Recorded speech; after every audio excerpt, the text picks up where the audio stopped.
अमृत की धारा है धारा, जो देती दुखों से किनारा।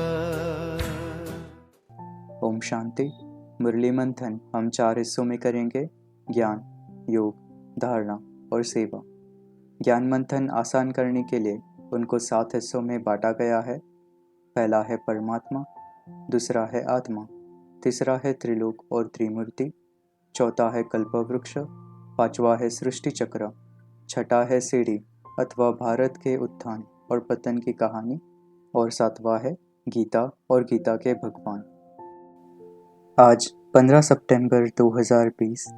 आज के महावाक्य है, मीठे बच्चे, बाप आए हैं तुम्हें ज्ञान का तीसरा नेत्र देने, जिससे तुम सृष्टि के आदि मध्य अंत को जानते हो। ज्ञान में पहले है परमात्मा। एक बाबा ही पतित पावन है, सद्गति दाता है, सद्गुरु है जो सबकी सद्गति करते हैं। बाप ही आकर रूहानी नॉलेज देते हैं, सृष्टि के आदि मध्य अंत का ज्ञान समझाते हैं, पूज्य बनाते हैं। बाप पूज्य पुजारी नहीं बनते। दूसरा है आत्मा। विनाश होता है तो यह बहुत थोड़ी आत्माएं होती है, बाकी इतनी सारी आत्माएं ब्रह्म व पानी में लीन नहीं होती। वह सब मुक्तिधाम में रहती है। हर एक आत्मा अविनाशी है। उनमें अविनाशी पार्ट नुंदा हुआ है जो कभी मिट नहीं सकता। आत्मा बिंदी है। जब सब आत्माएं आ जाती है तब बाबा आकर सबको ले जाते हैं। तीसरा है त्रिलोक और त्रिमूर्ति। नई सृष्टि की स्थापना में प्रजापिता ब्रह्मा तो जरूर चाहिए। ब्रह्मा द्वारा ब्राह्मण होंगे। इनको रुद्र ज्ञान यज्ञ भी कहा जाता है। इसमें ब्राह्मण प्रजापिता ब्रह्मा की औलाद जरूर चाहिए। वह है ग्रेट ग्रेट ग्रैंडफादर।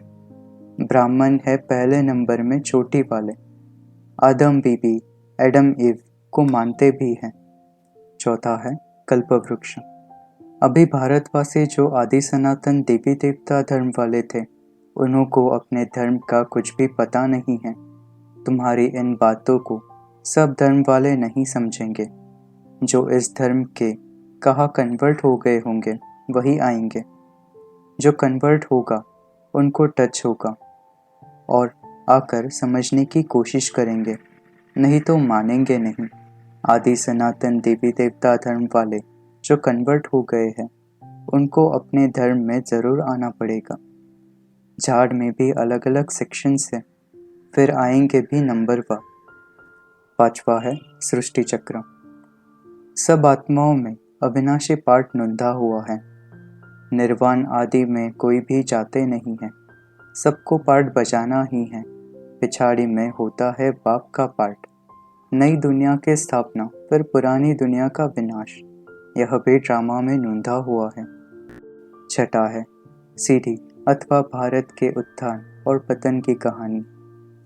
अनेक प्रकार के जप तप यज्ञ करते, शास्त्र आदि पढ़ते, जिस कारण ही ब्रह्मा की रात कहा जाता है। आधा कल्प रात, आधा कल्प दिन। तुम कल्प पहले भी ब्राह्मण थे और देवता बने थे। जो बने थे वही फिर बनेंगे।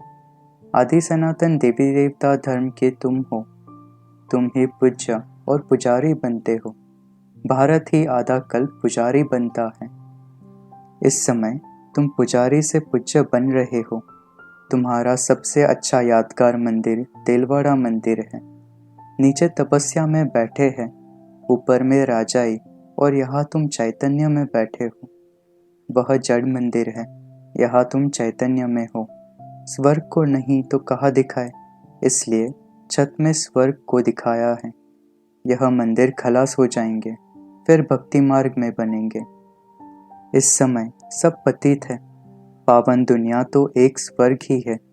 सतयुग में जो सतोप्रधान थे वही तमोप्रधान पतित बन जाते हैं। तुम अभी तैयार हो रहे हो सुखधाम में आने के लिए। भारत जब स्वर्ग था तो उन जैसा पावन खंड कोई होता नहीं। बाप आते हैं तब ही ईश्वरीय राज्य स्थापन होता है। वहाँ लड़ाई आदि कोई बात नहीं होती। लड़ना झगड़ना तो बहुत पीछे शुरू होता है। भारतवासी इतना नहीं लड़े हैं, थोड़े आपस में लड़कर अलग हो गए हैं। रचना के आदि मध्य अंत को भी समझना है। पूरा समझने से ही पूछ पद पाएंगे। थोड़ी भक्ति की होगी तो थोड़ा ज्ञान समझेंगे, बहुत भक्ति की होगी तो बहुत ज्ञान उठाएंगे। वेद, शास्त्र, यह सब है भक्ति मार्ग की सामग्री। सीढ़ी उतरना होता है, ज्ञान, भक्ति, फिर भक्ति का है वैराग्य। जब ज्ञान मिलता है तब ही भक्ति का वैराग्य होता है। इस पुरानी दुनिया से तुमको वैराग्य होता है। जानते हो, यह दुनिया ही खत्म होनी है। भारत में रक्त की नदियाँ होने के बाद फिर दूध की नदियाँ बहेंगी। विष्णु को भी क्षीरसागर में दिखाते हैं। समझाया जाता है, इस लड़ाई से मुक्ति जीवन मुक्ति के गेट खुलते हैं।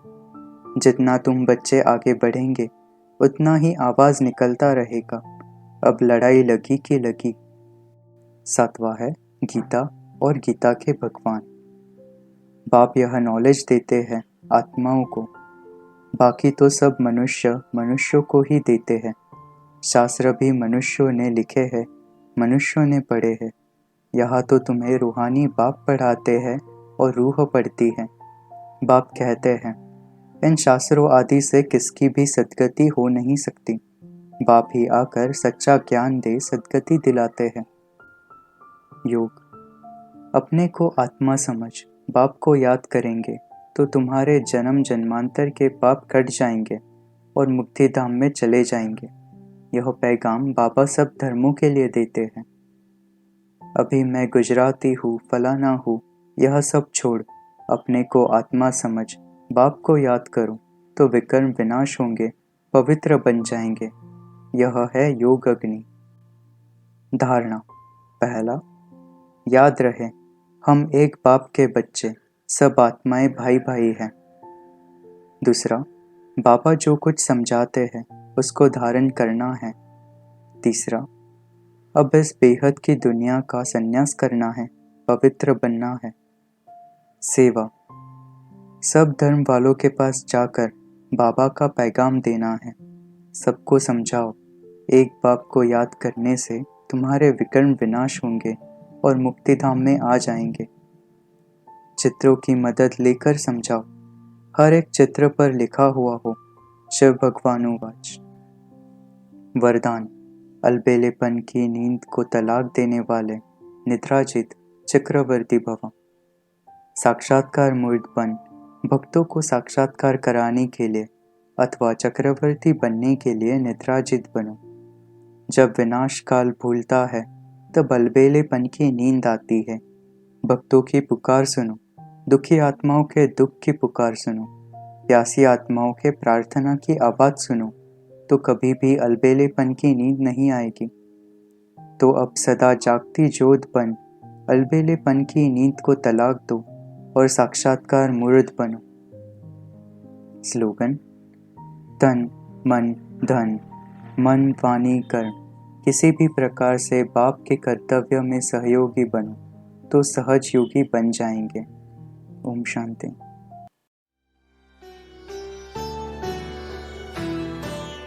मुरली अमृत की धारा है धारा, जो देती दुखों से किनारा। मुरली अमृत की धारा है धारा, जो देती दुखों से किनारा।